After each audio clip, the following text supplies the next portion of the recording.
बिस्मिल्लाहिर्रहमानिर्रहीम। मैं हूं मोहम्मद आसिफ चौधरी और आज जिस टॉपिक पे डिस्कशन हम करने जा रहे हैं वो है the family owned business in Pakistan and risk of transfer pricing in those businesses, measures to mitigate these risks. ये मेरे दो पहले वीडियोस हैं, एक ट्रांसफ़र प्राइसिंग पे और एक है बेस ओरिजिन और प्रॉफिट शिफ्टिंग पे। अगर वो भी आप सुन लें तो फिर तो ये टॉपिक बहुत सिंपल हो जाता है, लेकिन अगर वो आपने नहीं दो सुनी तो कोशिश करें कि पहले दो बेस ओरिजिन, प्रॉफिट शिफ्टिंग और दूसरी है ट्रांसफ़र प्राइसिंग। अगर वो सुन लेंगे तो फिर ये टॉपिक आपको बहुत इजी लगेगा। तो वैसे ये मेरे जो पीएचडी का भी यही था, फैमिली ओन बिजनेसेस के रिलेटेड, कि वो किस तरह से टैक्स अवॉइड करते हैं। तो अब इसमें है कि वो tax avoid basically transfer pricing जो होती है, ट्रांसफ़र प्राइसिंग भी टैक्स अवॉइड करने के लिए की जाती है। तो ये एक बड़ा इशू है डेवलपिंग कंट्रीज़ के लिए स्पेशली, कि वो अपना प्रॉफिट शिफ्ट कर लेते हैं ऐसी जगह जो टैक्स हेवन्स हैं, जहाँ टैक्स के रेट्स कम हैं।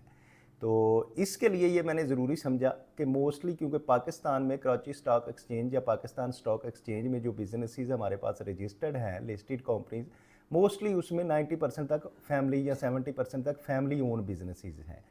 तो इसलिए मैंने ज़रूरी समझा कि ये टॉपिक आज डिस्कस किया जाए। तो कोशिश करूँगा कि मैं वो पिछले टॉपिक्स की भी चीज़ें जो हैं उनको साथ साथ आपको डिस्कस करता जाऊँ ताकि इसको अच्छी तरह आप समझ सकें। जो हमारा सीक्वेंस होगा प्रेजेंटेशन का वो ये होगा कि पहले सबसे हम बात करेंगे हिस्टोरिकल प्रोस्पेक्टिव्स क्या है, इस इशू का हिस्टोरिकल प्रोस्पेक्टिव क्या है उसको डिस्कस किया जाएगा। फिर analysis of the issue in the current scenario, जो करंट सिनेरियो चल रहा है, ट्रांसफ़र प्राइसिंग जो इशू है और फैमिली ओन बिजनेसेस में ज़्यादा है, इसके बारे में डिस्कस किया जाएगा। फिर रेलेवेंस की जाएगी significance of the issue in the FBR prospective, क्योंकि जो टैक्स अवॉइडेंस है, टैक्स अविजन है, वो रोकनी है एफबीआर ने। तो इसलिए एफबीआर का प्रोस्पेक्टिव इसमें रेलेवेंस और सिग्निफिकेंस उसके साथ क्या है वो की जाएगी। फिर उसके बाद evaluation of any loop holes, risk and challenging, जो इसमें लूप होल्स हैं जिसकी वजह से ये ट्रांसफ़र होती है, ट्रांसफ़र प्राइसिंग होती है, जो रिस्क्स हैं और चैलेंजेस हैं उनको एवेल्यूएट किया जाएगा।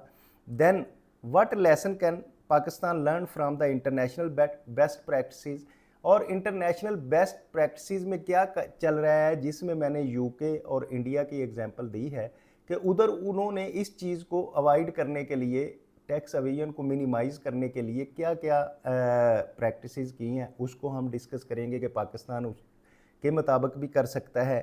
फिर सजेशन एंड एक्शन प्लान और वे फॉरवर्ड बताया जाएगा कि किस तरह पाकिस्तान अगर इस चीज़ को, टैक्स अविजन को, ट्रांसफ़र प्राइसिंग को, बेस ओरिजिन प्रॉफिट शिफ्टिंग को बचाने के लिए पाकिस्तान क्या करे, कि ये इन या एफबीआर क्या एक्शन ले कि इससे छुटकारा हासिल हो सके और ये हमारा टैक्स अवॉइडेंस जो है वो मिनिमाइज़ हो सके।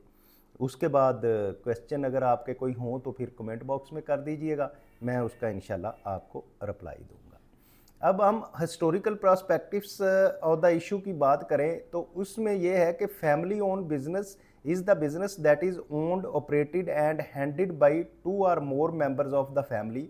These members of the family are tied by the blood. ऐसे फैमिली मेंबर्स जिसका आपस में ब्लड का रिलेशन हो और वो कोई बिजनेस चला रहे हों, तो उसको हम फैमिली ओन्ड बिजनेस कहते हैं।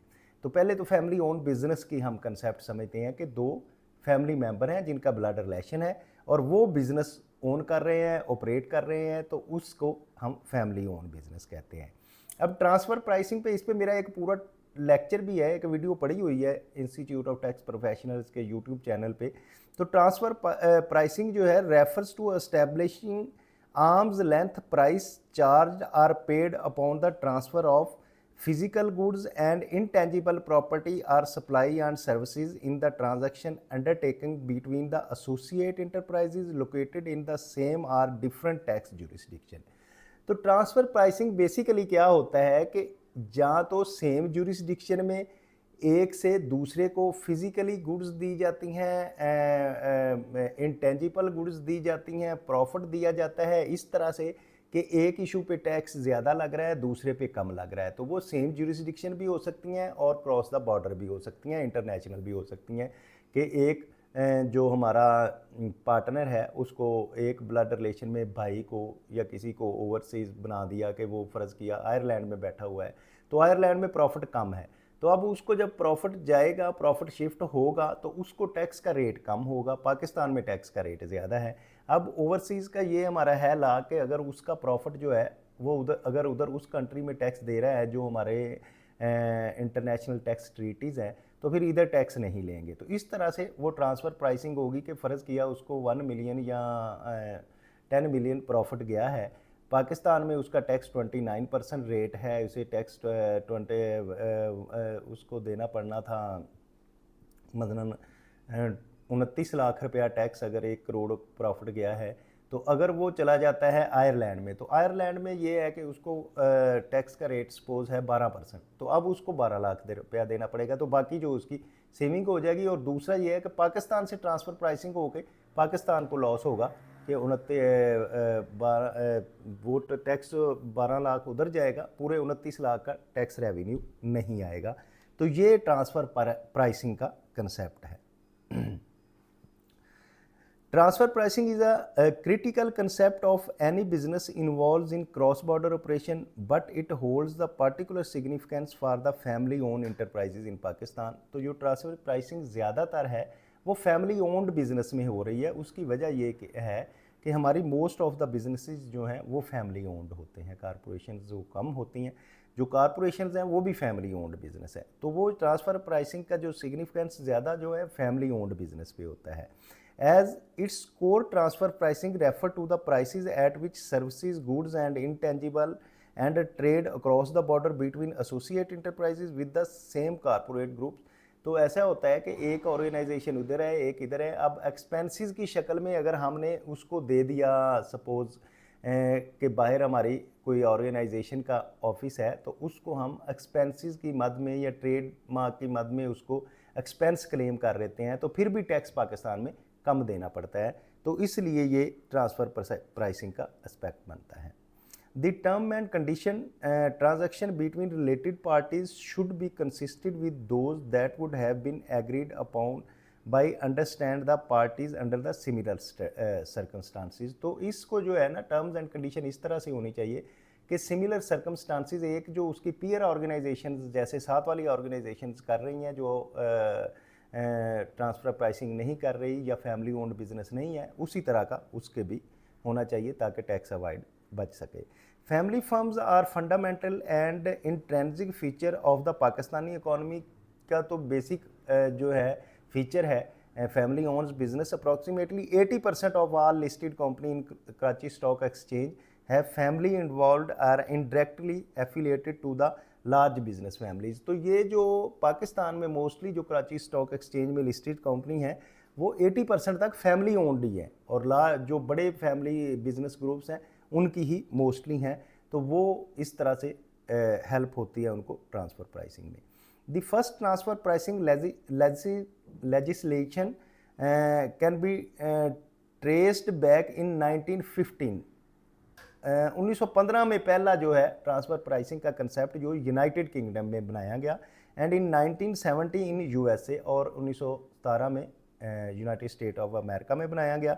The purpose of introduction of these legislation were to discourage the companies to shift profit to external associate entries through underpricing or overpricing cross the border transaction। तो मकसद इसका ये था कि अंडर प्राइस करके या ओवर प्राइस करके cross the border जो प्रॉफिट शिफ्ट करती थी एंटरप्राइजेज, उनको रोकना था। उनके लिए ये कानून साजी की गई।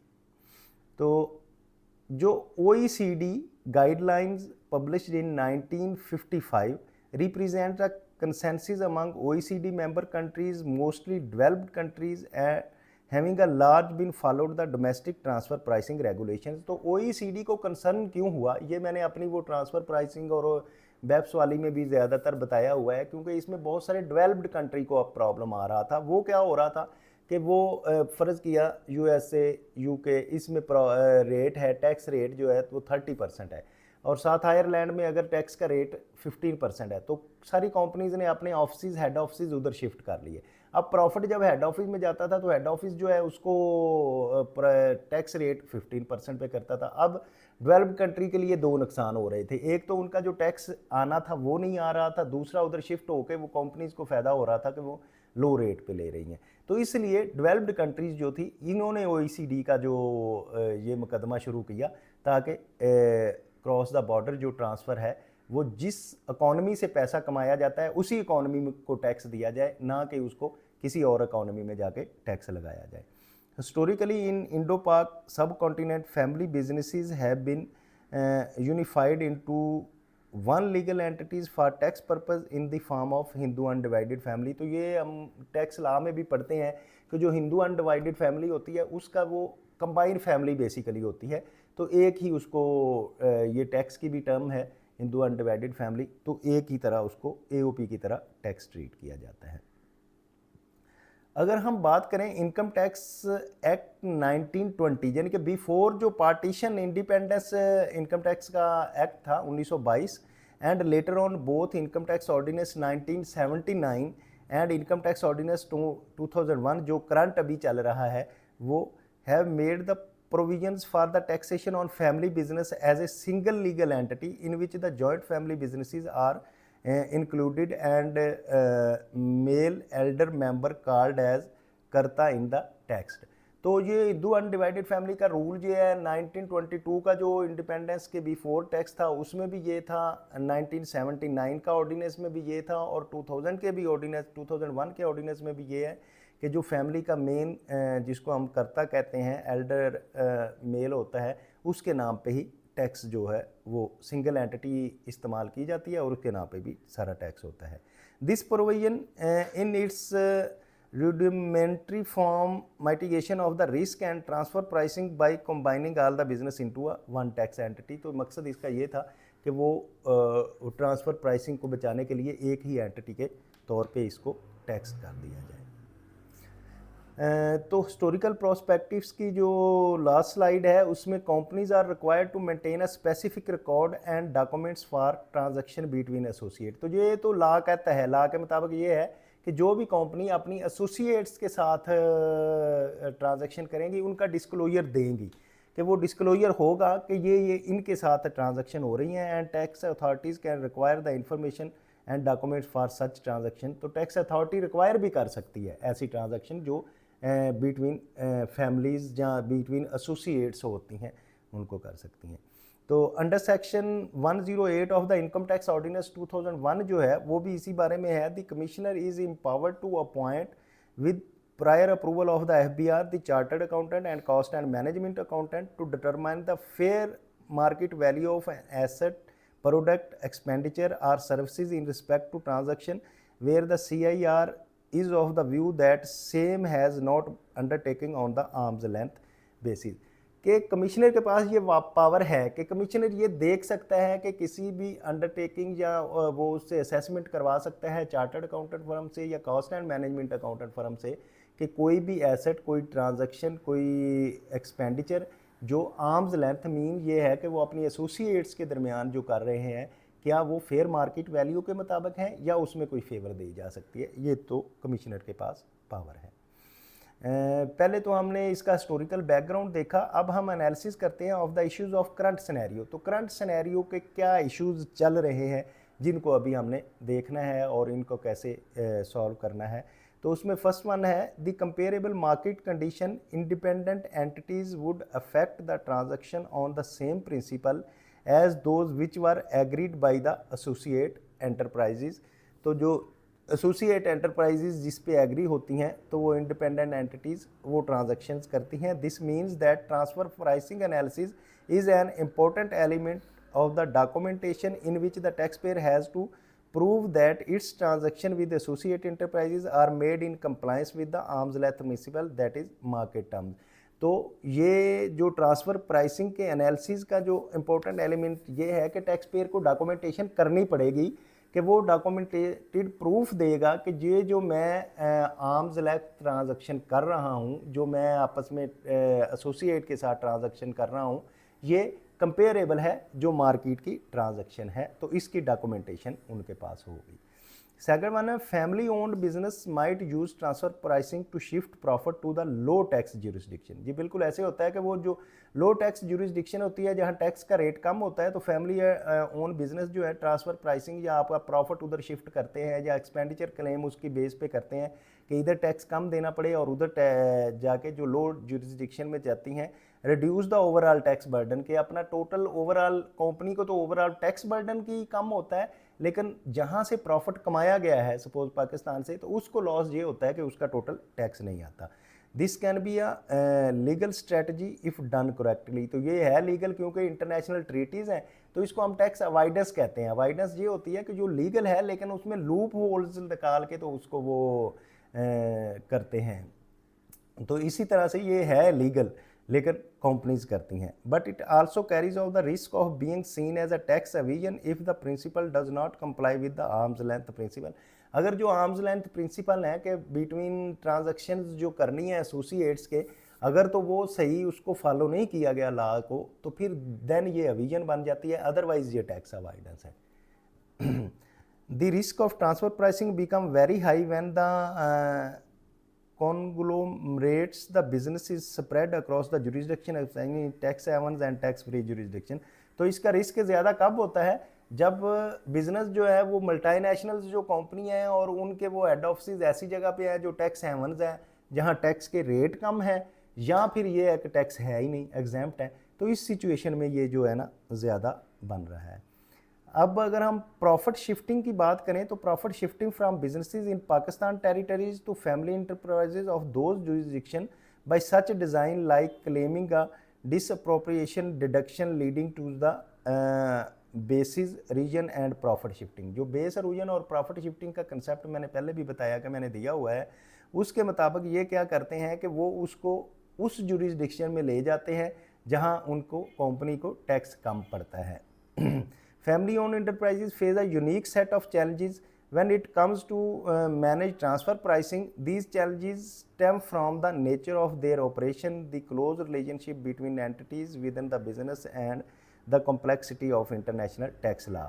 तो लेकिन जब ये काम करते हैं तो फिर उनको ये तो ज़ाहिर है कि वो इंटरनेशनल टैक्स लाज जो हैं उनकी कम्प्लेक्सिटी से भी गुजरना पड़ता है, फिर ट्रांजैक्शंस करनी पड़ती हैं, लेकिन वो सारी चीज़ें करने के बाद फिर भी प्रॉफिट में जा रहे होते हैं। तो इसलिए जो फैमिली ओन्ड इंटरप्राइजेज जो है ये करती हैं, लेकिन इनको चैलेंजेस यकीनन होते हैं कि इंटरनेशनल लाज का उन्होंने स्टडीज़ करनी, एक्सपर्ट्स रखने, ह्यूमन रिसोर्स उसके पास ऐसा होना कि जो सारी मैनेजमेंट इनकी कर सकेगा। तो one of the primary challenge in the complexity interest in intra group interdiction family owned enterprises often engage in the different business activities that span different countries of the jurisdiction. तो ये family owned business का जो है वो different businesses होते हैं और different countries में फैले होते हैं, तो इसलिए वो इस चीज़ों को इनसे वो बेनिफिट हासिल करते हैं। ट्रांजैक्शन में involve the transfer of goods, इसमें ट्रांजैक्शन में ट्रांसफ़र गुड्स भी हो सकती हैं, सर्विसेज भी हो सकती हैं, इंटेलेक्चुअल प्रॉपर्टीज़ भी हो सकती हैं, loan between entities with in same groups हो सकता है। जैसे कि अब अगर हम लोन बाहर की ऑर्गेनाइजेशन है जो एक ही फैमिली ओन बिजनेस है, एक उन्होंने हेड ऑफिस जो पेरेंट कंपनी है वो आयरलैंड में है सपोज, तो अब क्या करते हैं कि वो लोन दे देती है पाकिस्तानी कंपनी को। अब जब लोन देगी तो उस पर फ़र्ज़ किया टैक्स रेट उसने लगा दिया जी इंटरेस्ट रेट है 25%। अब 25% अगर इंटरेस्ट रेट है तो पाकिस्तानी जो कंपनी है उसको डिडक्शन आ जाएगी 25% की, ठीक है। वो 25% अब जो पेरेंट कंपनी है, क्योंकि वो पाकिस्तानी कंपनी नहीं होगी पेरेंट कंपनी, इसलिए उसको वो नहीं मिलेगा, प्रॉफिट नहीं मिलेगा। तो इसलिए पेरेंट कंपनी जो है पाकिस्तानी कंपनी नहीं है, तो इसलिए उसको प्रॉब्लम आ जाएगी कि वो उसका तो एक्सपेंस वो क्लेम कर लेंगे 25%, लेकिन उस पर टैक्स जो आना था जिसने लोन दिया था वो फॉरेन कंपनी है, वो आयरलैंड में बैठी हुई है, फ़र्ज़ किया आयरलैंड में टैक्स रेट है 12%। अब 12% का जब टैक्स रेट होगा तो उस पे ज़ाहिर है उसको फिर कुछ नहीं मिलेगा, प्रॉफिट नहीं मिलेगा। तो इस तरह से ये सारा सिस्टम जो है इसका चलता है और वो करती है। The interdependence and diversity of these transactions make it challenging to apply the arm's length principle consistency and accurately as required in detail undertaking of each transaction of the nature of value। तो इस तरह से diversity transactions में होती है, interdependence होती है। The valuation of intangible present and other significant challenges, many family-owned enterprises possess a valuable and tangible assets such as patents, trademarks, brand name, and which are frequently transfer the license between the groups।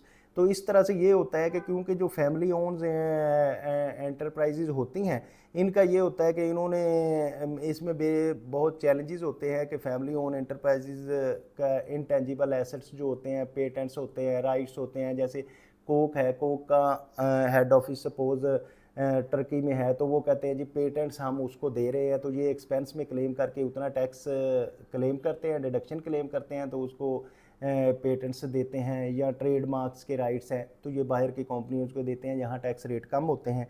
तो इस तरह से transfer pricing का affect बहुत ज़्यादा हो रहा होता है। तो this difficulty is compounded by the fact and intangible are often most significant drives the profit for the modern businesses, making accurate valuations critical and compliance of the tax optimizations। तो इसी वजह से जो है वो मुश्किल और कम्प्लेक्स भी बनता है। और प्रॉफिट मॉडर्न बिजनेसेस में significant drive of the modern businesses and making accurate valuation of a critical compliance of the tax optimisation के लिए प्रॉब्लम होती है। Cross border tax compliances add additional layers of complexity to transfer pricing। family owned enterprises operate the multiple jurisdiction, must navigate the maze of varying tax laws and regulations। ज़ाहिर है फिर जब cross border होंगी तो उसके लिए उनके लाज डिफरेंट होंगे, उन लाज को स्टडी करना पड़ेगा, वो सारों की ह्यूमन रिसोर्स उसका इसमें लगेगा और फिर जाके सारी चीज़ें जो है वो कर सकेंगे। The subjective nature of transfer pricing assessment means that the enterprises are at risk of audit and reassessment by the tax authority। तो ज़ाहिर है ये जब कर रहे होंगे तो टैक्स अथॉरिटीज़ का ये रिस्क तो होगा कि टैक्स अथॉरिटीज़ ने इसका ऑडिट करना है और असेसमेंट करनी है, विच में disagrees with their transfer pricing methodologies और valuation. Such disputes can lead to the costly litigation, penalties and adjustment of tax liabilities, not to mention the political and reputation damage। तो जब वो ऑडिट होगा तो audit की वजह से अगर ट्रांसफ़र प्राइसिंग और इसकी वैल्यूज़ ठीक नहीं है तो डिस्प्यूट्स जो है उसकी वजह से एक तो लिटिगेशन बढ़ेगी, लिटिगेशन के बाद पेनल्टीज़ लगेंगी। ज़ाहिर है पेनल्टीज, तो इसकी वजह से क्या होगा कि कंपनी की जो रेपुटेशन है वो भी डैमेज होगी और इसमें भी प्रॉब्लम्स होगी। तो अगर हम रेलेवेंस की बात करें कि significance the issues of FBR prospectives, तो एफबीआर के प्रोस्पेक्टिव्स के हवाले से अगर हम बात करेंगे तो क्या क्या होंगे, तो उसमें ये है from the prospective of federal board of revenue in Pakistan transfer pricing is a crucial aspect of tax compliance. यकीनन बड़ा क्रूशियल एस्पेक्ट है जिसकी वजह से बहुत सारी मल्टीनेशनल बड़ी कंपनी डेवलप जो मल्टीनेशनल्स हैं वो आके इधर जो काम करती हैं और बहुत सारा पैसा वो ले जाती हैं टैक्स पे किए बगैर। तो ये पाकिस्तान की इकॉनमी में बहुत प्रॉब्लम है और एफबीआर के लिए भी ये एक अहम प्रोस्पेक्टिव है। The FBR has implemented a various measures to prevent transfer pricing abuses and ensures that multinational companies and the domestic companies comply with the transfer pricing regulations। तो ज़ाहिर है फिर FBR ने जो है इसके लिए वेरियस मेजर्स इम्प्लीमेंट किए हुए हैं कि इस अब्यूज़ से छुटकारा हासिल करने के लिए कि ये जो प्रॉब्लम है इससे छुटकारा के मल्टीनेशनल कंपनीज़ और डोमेस्टिक कंपनीज़ जो है वो ट्रांसफ़र प्राइसिंग के रेगुलेशंस जो हैं उनकी पाबंदी करें तो फिर वो ले जा सकती हैं। इसमें section 152 of the income tax ordinance 2001 payment to the non resident is specifically incorporated regulate this issues. तो सेक्शन 154 जो है इनकम टैक्स ऑर्डिनेंस का, उसका मकसद भी यही है कि नॉन रेजिडेंट कंपनीज़ को जो है उनको के लिए रेगुलेशन बनाए जाएँ। The FBR emphasized the arm's length principle which requires the transaction between related parties to price and these between the unrelated parties। तो FBR जो है इसके प्रिंसिपल्स एम्फेसाइज करते हैं कि रिलेटेड पार्टी और अनरिलेटेड पार्टीज़ की जो ट्रांजैक्शंस हैं उनमें कितना डिफरेंस आ रहा है, उसके मुताबिक हो रही है या नहीं हो रही। It requires the compliance to maintain the detail documentation of transfer pricing policies. Transfer pricing policies के लिए डिटेल डॉक्यूमेंट्स की भी ज़रूरत होती है, वो भी करते हैं। ट्रांजैक्शंस एंड जुरिस्डिक्शन के भी डॉक्यूमेंटेशन होती है। Companies are required to file a annual transfer pricing return and complying the FBR notification and audit.